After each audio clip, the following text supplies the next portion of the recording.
So just to not leave anyone hanging with that title, I'm just going to quickly summarize everything. In short, Vermintide 2, as far as content and some degrees of balance, it's just an unfinished product. There's a lot to love about this game, but the way I play these games, it is not in a state that I would say I am enjoying Darktide in. As a result, I'm not really going to be doing a full review, just kind of talking about my impressions of this game after about 25 hours of playing it. And I apologize if I sound a bit stuffy. I'm at the tail end of an infection, and, well, this has been on my mind a little bit too much, so I kind of want to get it out there. So first, I'm going to list all the individual good and bad points before I really get into the nitty-gritty. For the good points of this game, nearly everything about the combat feels like an upgrade from Vermintide 2. The game looks and sounds absolutely gorgeous. The changes to the flow of this game make it stand out quite a lot from Vermintide 2. Many of the new specials and elites are actually quite interesting. The way the map variants are handled is pretty cool. And the weapon variants that this game has offer a lot more granularity in how you play. And, while those aren't as many points on the good side, those are some very significant points. For the bad, well, as I mentioned, this game is content incomplete. On launch, there was no late-game crafting system that Vermintide 2 had when it released. As of recording, today they put out an update that released one part of this, but it's still not enough. There are a lack of maps. While there are variants of these main overall districts, it feels like there's really only 5 or 6 standout missions compared to the 13 that Vermintide had at launch. There are a lack of classes, 4 in total, compared to 15 from Vermintide. 2 classes in Darktide are just directly taken from Vermintide. Poor weapon balance. Some weapons just feel absolutely and outright made redundant. Ranged enemies are far too dominant, while melee enemies are way too easy to deal with. There is no unified progression between your characters. This game trades atmosphere for gameplay clarity. Leveling up is so ungodly slow. And in general, this game has a lot of quality of life features Vermintide 2 had that are just absent. Alright, now to go down this list in more detail. For the first point, yes, nearly everything about this combat just feels better than Vermintide. The sound design on the weapons, the animations, the feedback from hitting all these enemies, it just feels so good. And this also extends to the way this game looks. And just the overall soundscape. While yes, the sounds are satisfying, they are also perfectly in tune with what 40k should be, which is a really high mark because there's actually a lot of competition in the very faithful 40k game market. Like, when I played this game, I streamed the first couple hours of it, and that first couple hours was just me absolutely busting nuts at all the absolutely cool 40k shit going on, because I fucking love 40k. What the fuck? This is so cool. This looks so good. What? That's awesome! That is so excessive! I have the stupidest smile on my face. Hold on. Let me remove this guy. His top half stopped being his top half. That is a full auto mode.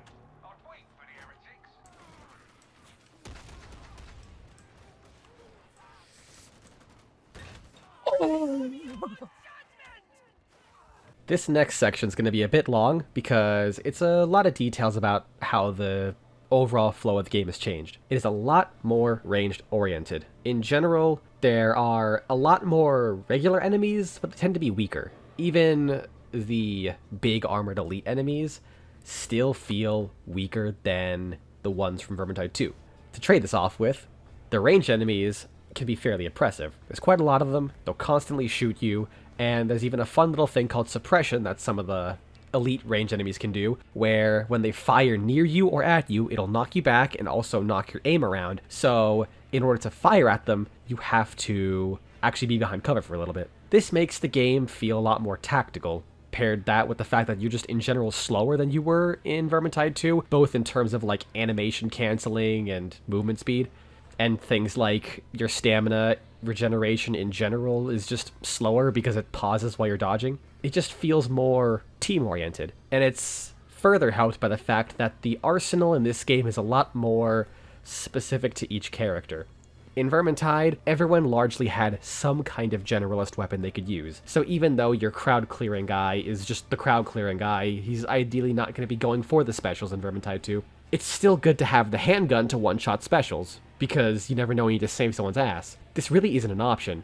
Someone like the Ogryn basically has no quick special or elite killing power. A lot of their stuff is just very close range burst and crowd-clearing stuff. Whereas the veteran sharpshooter has pinpoint accurate, massive range weapons that make him very good at taking out a lot of ranged enemies at a long distance. And to further promote teamwork, resources are scarce. Ammo is only slightly more common than it was in Vermintide 2, but ammo does not fully replenish all of your ammo.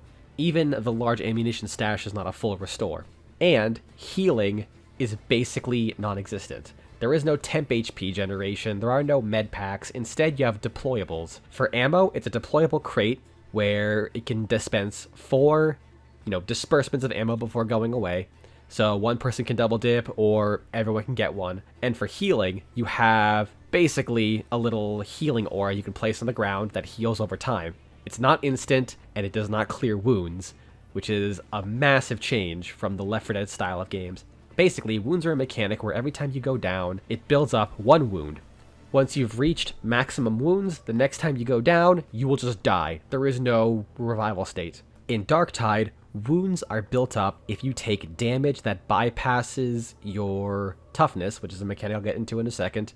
It can be built up by specials, who will build up wound instead of actually doing damage to you, and it is just also built up by dying. So in Darktide, it's actually possible to just never be able to go down, and the first time you go down, you just die, just because you've been pecked at the entire game and were never able to heal. In order to clear wounds, you have to find a Medicae station, which are static throughout the map and only have certain amounts of charges. They tend to have all 4, at least on difficulty 3 out of 5, but I imagine later on, you're more likely to find things that only have 1 or 2 charges in them. So you have to make decisions on who gets what healing and when you need to heal. Because, like I said, your healing boxes are pretty damn rare, so whenever you need to heal, you gotta make sure multiple people are also gonna benefit from that.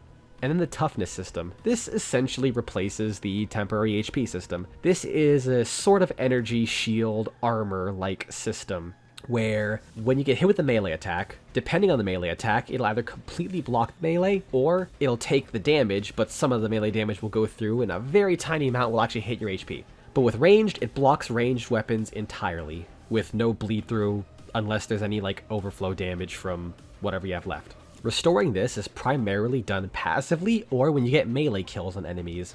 However, level 5 talents and also some future talents and skill trees also can affect what you can do to generate toughness. However, the safest and most consistent way will be passive regeneration.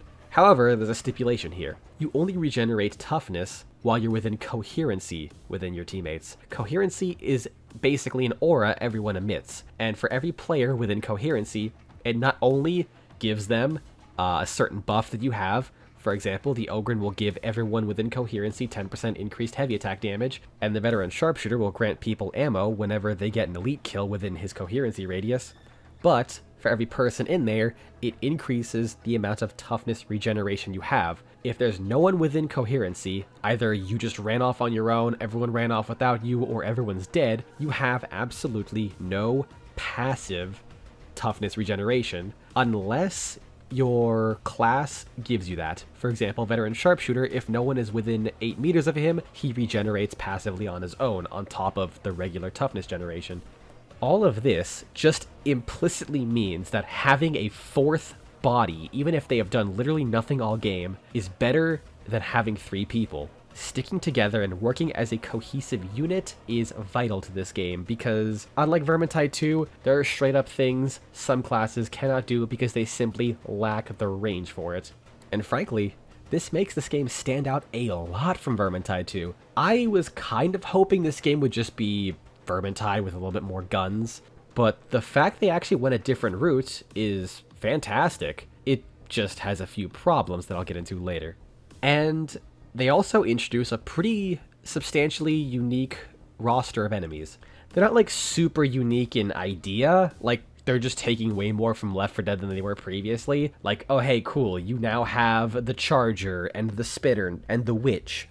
But there are some tweaks that I feel really work with this flow. The bootleg Charger, called the Mutant, for example, he'll run at you, slam you into the ground to deplete your toughness, and then just throw you into the horde of enemies away from your team. Which I quite like because it's just there to put you into a very bad situation, even if himself, he's not that big of a threat unless you're alone. I also like the fact that there appears to be only one, like, permanent hard disable. In Vermintide 2 and Left 4 Dead 2, like, all the special infected will basically, permanently trap you, unless you've been freed. However, in this game, as far as I'm aware, only the Trapper, who's a close-range character, even if he has a very quiet tell, can permanently, disable you. The Mutant always throws you. Sometimes he throws you earlier than expected. And the Hound, I'm almost certain I've seen the Hound straight up get pushed off by my character after I've been bitten long enough. I could be wrong, but even if the Hound is a permanent hard disable, it's still better than Vermintide 2, which had 3. And all that just adds to this game feeling more like a war of attrition rather than Vermintide 2, where really most games ended because someone didn't dodge one attack, took an overhead, which brought them from 100% HP to nothing, and then, like, 2 people got pounced, and then the last person just got thrown off the map.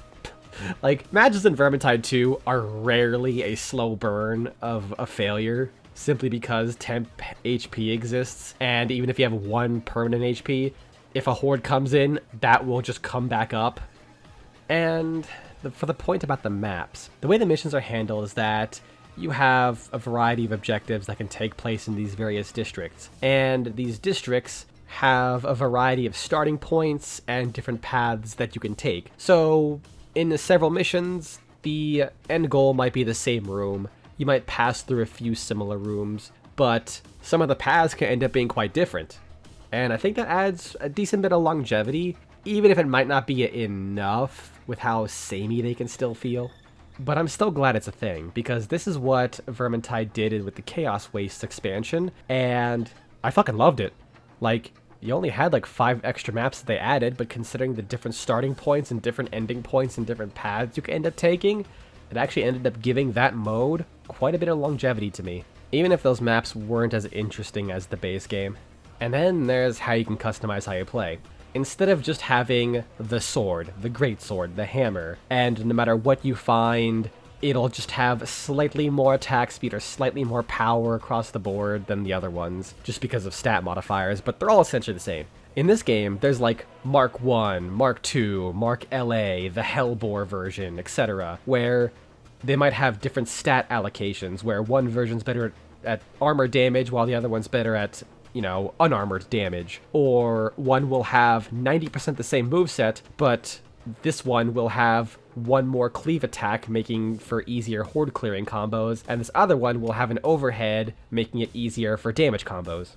And this can be seen in the firearms as well, where you have some weapons that use more ammo per shot, but are slower and higher damage, while others have lower damage per shot, but more cleave, so you can kind of mow down hordes better. It's overall really nice, but that kind of ends the good things I have to say. Well, as far as the gameplay, I can keep going on about the fucking soundtrack and all that shit, but while it's only a few points compared to the negatives I'm about to go on about, keep in mind, those are some really big high points. Like, this game, on a mechanical level, is not bad. It just lacks in a number of departments. The first one being content. Yeah, like I said, it's not content complete. The way weapons work, that I didn't mention earlier, is that each weapon can also have a variety of stats that have variance. So for example, you'll have 2 swords, but one sword will allow for a modifiable defense stat, which increases your ability to dodge, while the other one will have a modifiable cleave damage stat. And these can range from percentages, and every time you get one, it's a completely random roll. So on top of all of the stat rolls you can get for bonuses, you also have these stat variances. There's a lot of RNG that goes on, and on launch, there was not a crafting system to facilitate any of this like Vermintide 2 had.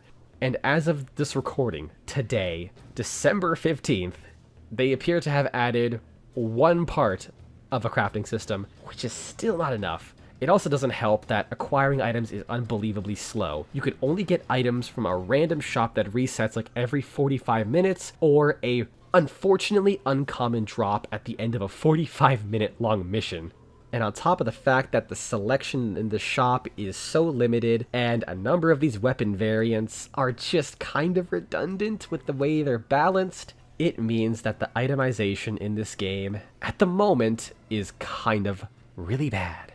And going back to the maps, while I did praise the variants, and I do stand by that, the variants are definitely nice, it still feels like there's only 5 to 6 maps, which is fine in a roguelite, game mode addition on the side for Vermintide 2, but when you compare to the 13 completely unique maps that Vermintide 2 had at launch, it just doesn't hold a candle. Like, as I play this, I'm already getting a little bit bored-ish by the maps, and it doesn't help that the objectives are just kind of all the same. There's very little set dressing that goes on to spice things up in any way. And then another thing this game lacks, and this is absolutely the single biggest sticking point I have as far as the content goes, the lack of classes. Class variety, I feel, is very important, because obviously, just having more options increases the longevity of a game. And if you were going to have less options, I would argue they would have to be a lot more fleshed out, which unfortunately they are not. Like when I played Vermintide 2, I would play a shitload of Mercenary Kruber. God, I love him. Play that shit for so long. Then I'm like, you know what? Let's take a break, play some Foot Knight. Oh man, Foot Knight, I love feet so goddamn much. I'm gonna protect those feet with my life. Amazing. But I'm like, maybe I'll try Huntsman. Damn, Huntsman is bussin'. Alright, what about Zealot? And Dwarf Slayer? Oh, so many good play styles. Because that game had 15 classes, 3 for each character. This game is 4, 2 of which are literally taken from Vermintide 2. Ogren is just Foot Knight. He is the best at reviving. He has the best crowd control. He has the charge. Even some of the talents are the exact same. He has good horde control, everything. Zealot is literally Zealot from Vermintide. The charge, attack speed bonus, decent mid-range weapons, good melee DPS that you get more damage when you're on lower HP, and a cheat death passive.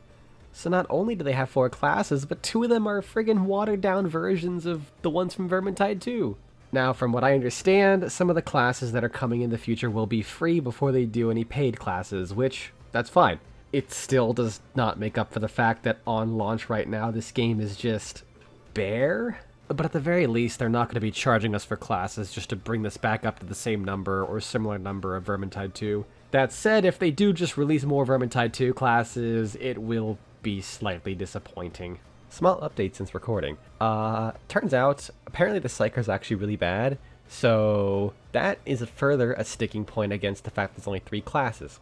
I didn't know this at the time, simply because it takes several half-an-hour-long missions to gain 1 level for each of the 4 classes, so they're all leveled up individually. So I basically only have a level 16 Ogren and a level 15 Veteran Sharpshooter. And also, because I forgot to mention this when I actually recorded this first, every class is essentially their own save file. So any resources you get cannot be used on another character, meaning you have to do a full progression cycle on every character, which is a complete opposite from Vermintide 2, where if you got weapons for Sienna and you broke them down, you can use those materials to get weapons for Saltspire, which is a huge step back. And to touch back on a subject I mentioned with the itemization, yeah, some of the variants are just bad. Like, just the weapon balance is all over the place.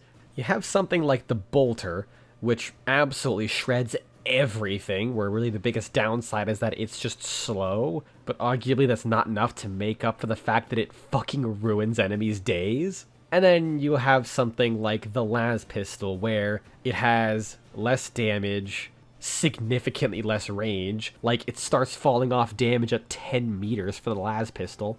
It basically has the same overall ammo efficiency as a regular las gun, where really the only benefit I can tell that the las pistol has is that you have better dodges and it reloads and gets drawn quicker, which is a pretty small upside considering this is for the sharpshooter, a guy who kind of needs that range. And on the topic of poor balance, going into the enemy side of things. So when I said in the dynamic of this game that melee enemies are more plentiful, but in general just weaker, while ranged enemies are also more plentiful, but a lot stronger. Yeah, on higher difficulties, ranged enemies are just too strong.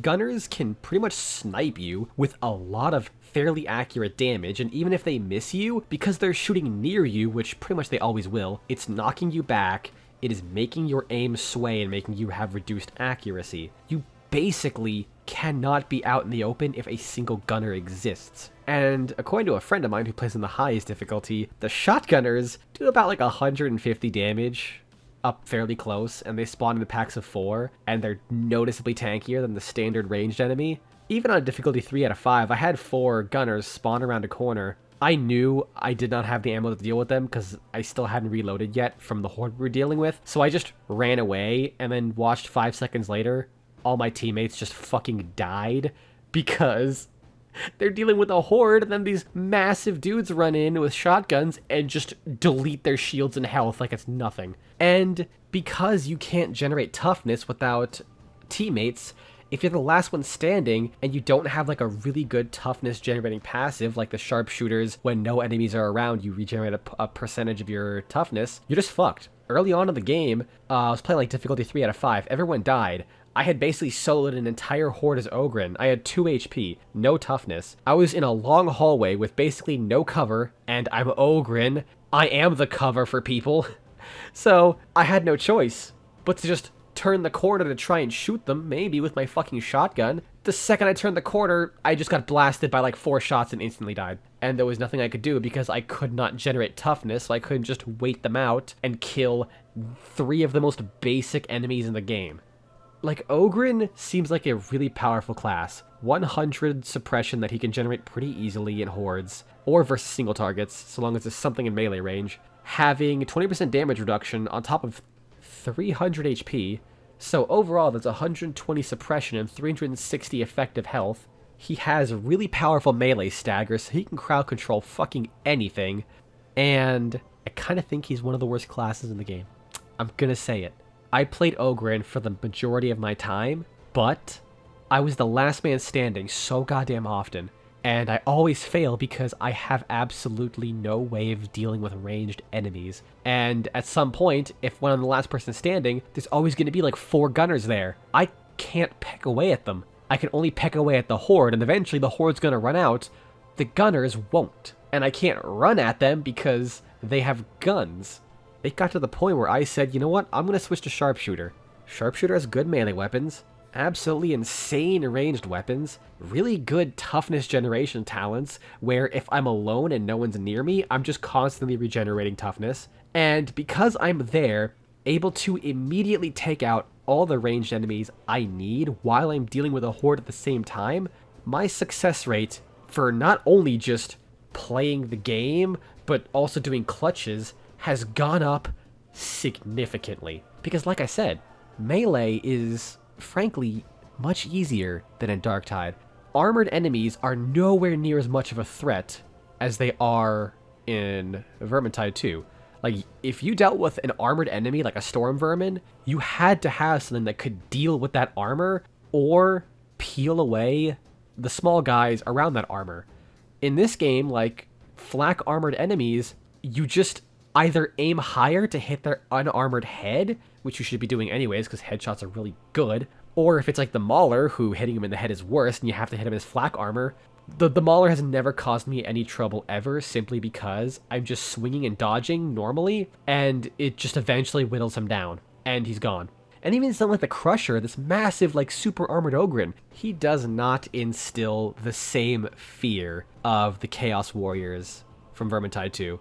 He just doesn't. He just goes down way too quick and doesn't feel like he actually does that much damage. And keep in mind, when I say melee is a lot easier, this is from someone who has like 1,000 goddamn hours in Vermintide 2. I'm not saying this to be like, I am the god gamer. I just know how to work that system because I have studied that shit from back in Vermintide 2, and it has not changed how you play at all from Darktide, with the exception of dodging, halt stamina regeneration, which is actually an important thing to get used to. And for the last 2 points. The first one I'm going to try and cover quickly, but this is very much a sore topic for me. I hate the characters in this game. Like, they're just so dull. They're various 40k isms who have no chemistry whatsoever because story-wise they have no reason to have chemistry. Even in Vermintide 1, where the character personalities were not very pronounced like they were in 2, just the fact that a witch hunter from the Order of the Silver Hammer freed a prisoner witch and is working with an elf speaks all the volumes for the characters and relationships that they have. But in this game, it's all just generic, I don't trust you, go fuck yourself, hi, I'm the ogre and watch me eat this box of grenades. I feel like the animations of, like, the Ogren constantly messing up reloads and all the other ways the equipment works, like how the Ogren also just, his grenade ability is he just throws the whole box of grenades because he can't use grenades. Like, that shit's funny. That gives more character to the characters than the actual character writing, which is a shame because Vermintide 2 had some of the single best character writing I've experienced in a video game.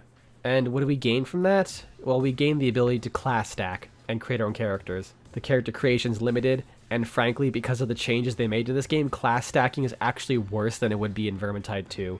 Because if you go with a band of 4 Ogrins on a high difficulty, holy shit, you better fucking have some kind of solution for ranged enemies because you're gonna get reamed, you know? Like, it's just worth so much more to have one of each class. Or at the very least, not excessively stacking classes. And the very last point is that this game is fucking dark, and it gets in the way a lot with visual clarity. Sometimes I'll just be walking down a hall, and then I see a flash, and then a sniper just hits me. I literally could not see anything down that hall, and suddenly I get hit with all my fucking health gone from a single sniper.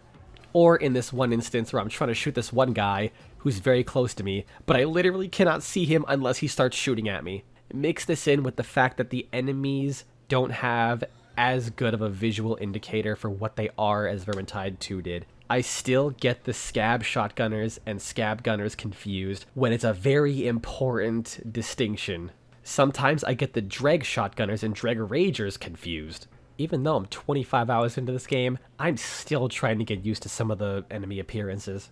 And it doesn't help when some of these enemies can literally be in the middle of a giant thick horde of just pure yellow guys. Like when you see a horde of yellow coming in and suddenly one of them has a slightly bigger backpack and starts blasting you down at 50 rounds per second, you're like, cool, I wish I could have seen that sooner. So yeah, that's my first impressions / rant of Vermintide 2. I only like doing chunky, meme-filled, in-depth reviews of games. Well, memes when I can actually think of a decent joke for once. When I actually like the game, whenever I do a review, I want it to be like, hey, I made a review on this game, this is my review, you're safe to just see the fact that I reviewed it and go buy it right now. But if you want to listen to what I have to say, go for it. But I just did not like Vermintide. Darktide? Fuck! Listen, it has been so hard to not constantly say Vermintide. It really has been. But yeah, I just have not been liking Darktide as much as I wanted to. It's still a good game at its core. It's unfinished, but the part of it that they polished to a mirror sheen is arguably the single most important part. That soundtrack, baby! Let's fucking jam!